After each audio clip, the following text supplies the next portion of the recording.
অনেক অত্যাচার নির্যাতন করি, খেতে দেই না। এক পর্যায়ে সে বাড়ি থেকে বেরিয়ে যায়। ভাইয়া লাঠি নিয়ে আসছে আমাকে মারবে। তারপরে ভাবি বাচ্চারা ওনার আটকাইছে যে না মারলে তুমি আরও নার্ভাস হয়ে যাবে, লাস্ট শটটা না দিতে পারো যে পুকুর দেখছো তোমাকে ধাক্কা মেরে পুকুরে ফেলে দিও। আমি আজকে যে সিনেমাটা করছি এটার নাম হলো চাইল্ড অফ দ্য স্টেশন, পরিচালক জাফর আল মামুন, আর ডিওপি আছেন আমাদের স্বপন। তো ওই সিনেমাটার গল্পটা আসলে খুবই সুন্দর। আমি সবাই তো গল্প নিয়ে বলেছে, আমি পুরো গল্পটা বলতে চাচ্ছি না, কারণ তাহলে হলে গিয়ে কী দেখবে। আমি আমার ক্যারেক্টারটা বলছি। এখানে যে মূল চরিত্র মেহের, ছোট বাচ্চা, ওর আমি কাকিমা মানে চাচি আম্মা হই। আমি এখানে নেগেটিভ ক্যারেক্টারটা প্লে করছি। অনেক অত্যাচার নির্যাতন করি, খেতে দেই না। এক পর্যায়ে সে বাড়ি থেকে বেরিয়ে যায়। বাকিটা আর বললাম না। একটু জানতে চাচ্ছি যে আসলে আপনি শিক্ষিকা ছিলেন, তো পাঠদান ছেড়ে দিয়ে আসলে অভিনয়ে যুক্ত হয়েছেন, কারণটা যদি একটু বলতেন। কারণটা হলো আমি ছোটোবেলা থেকে অভিনয় পছন্দ করি এবং অভিনেত্রী হতে চেয়েছিলাম। বাট যেহেতু আমি অনেক রক্ষণশীল একটা পরিবারের মেয়ে, এটা হওয়া পসিবল ছিল না। তো সেই সুপ্ত ভাষণাটাও মনে ছিল। তারপর আমি ঢাকায় আসি, ঢাকায় এসে টিচারি করি। একটা মনের বাসনা ছিল আমার যে গুরু মনির হোসেন জীবন, উনি আমার এলাকারই, নরসিংদীর।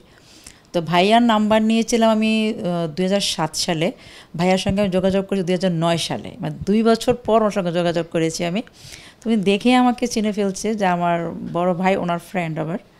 যাই হোক, তারপর ভাইয়ার নাম্বারটা নিলাম। ভাইয়ার শখ ছিল, আমি শখ। আমাদের একটা চ্যানেল 1 ছিল, ভবের মানুষ, ওইখানে আমার 2টা সিন ছিল। 2টা সিন আমার 5 দিন লেগেছিল শুটিং করতে।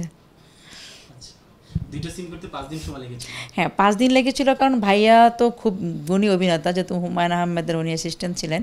আমাকে ফার্স্ট 3 দিন বসিয়ে রেখেছিলেন। 3 দিনের দিন বিকেলবেলা গিয়ে আমার আকম হাসানের সাথে আমার ফার্স্ট ক্যামেরার সামনে দাঁড়ানো, ওনার সাথে কাজ করেছি। মাঝখানে আরেকদিন অফ ডে দিয়ে তারপর লাস্ট ডেতে ওহিদা মল্লিক জলি এবং রহমতুল্লাহ স্যার, ওনাদের সঙ্গে রাতে একটা সিন হয়েছে। তো ভাইয়া আমাকে বসিয়ে রেখেছিল যে যেহেতু আমি কোনোদিন অভিনয় করিনি, আমাকে শুধু বলতো দেখো, সারাক্ষণ আমার সেটে বসিয়ে রাখতো দেখার জন্য। তখন আমি দেখতাম, দেখে একটু শিখেছিলাম। কিন্তু ফার্স্ট যে সিনটা করেছি এখানে আমি মিনিমাম 25 থেকে 30টা এনজি শট দিয়েছি। যখন ফার্স্ট শট ছিল, ভুল হচ্ছিল, সবাই রাগ করছিল, কখনো বকা খেয়েছেন কিনা বা কি শিখেছিলেন, কেউ রাগ করে ধমক দিয়েছিল কিনা? ভাইয়াই রাগ করে ধমক দিয়েছিল, মারতেও আসছিল।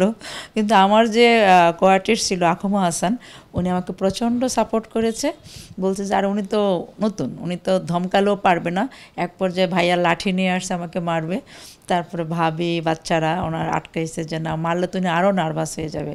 তারপর বলছে তুমি যদি এখন লাস্ট শটটা না দিতে পারো যে পুকুর দেখছো তোমাকে ধাক্কা মেরে পুকুরে ফেলে দিও। তারপর কী হয়েছিল আমি জানি না, আসলে আমি এরকম করে দিয়ে মানে ক্যামেরা এদিকে এই তাকাই, ওই এই থেকে এইরকম, মানে ক্যামেরা একদিকে তাকাই আরেকদিকে, এটাকেই বলে এনজি। ডায়লগ পারতেছিলাম কিন্তু আমার মানে তাকানোটা বা ওইগুলো ভালো হচ্ছিল না। ক্যামেরা দেখে ভয় পেতেন কি? ভয় কাজ করেনি আবার, কিন্তু আমি উল্টাপাল্টা তাকাচ্ছিলাম।